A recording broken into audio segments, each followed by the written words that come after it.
భయముతో కూడిన పవిత్ర ప్రవర్తనను బట్టి వాక్యం చదవని వారు రక్షించబడతారు. వాక్యం చదవని వారికి వాక్యం ఎవరు?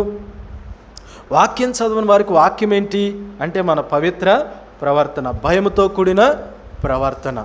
కానీ మన ప్రవర్తన వాక్యాన్ని చూపిస్తుందా లేదా అని చెప్పడానికి పవిత్రమైన, భయముతో కూడిన, దైవికమైన భయం కలిగిన ప్రవర్తన కలిగిన వారిని ఉండాలా.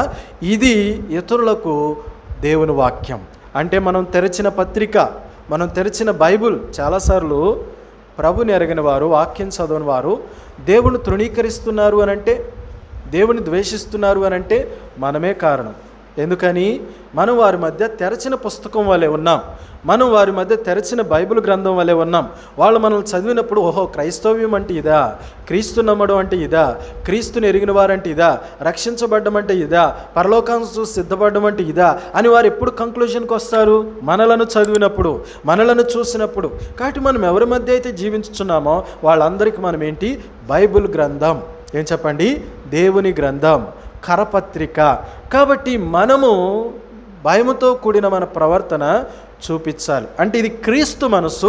ఈ క్రీస్తు మనసును మనం కలిగించాలా, జీవించాలి. కాబట్టి ఇప్పుడు దేవుని పిల్లల్లో వారు కనుగోవలసింది ఏంటి? దేవుని పిల్లలు వాళ్ళు చూడాల్సింది ఏంటంటే క్రీస్తు ప్రభువారు. క్రీస్తు మన కొరకు రక్తం కాచి ప్రాణం పెట్టాడు.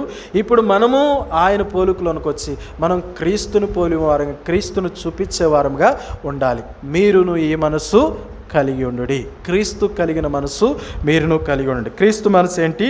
మంచితనం. ఆ మనసు మనము కూడా కలిగి ఉండాలి.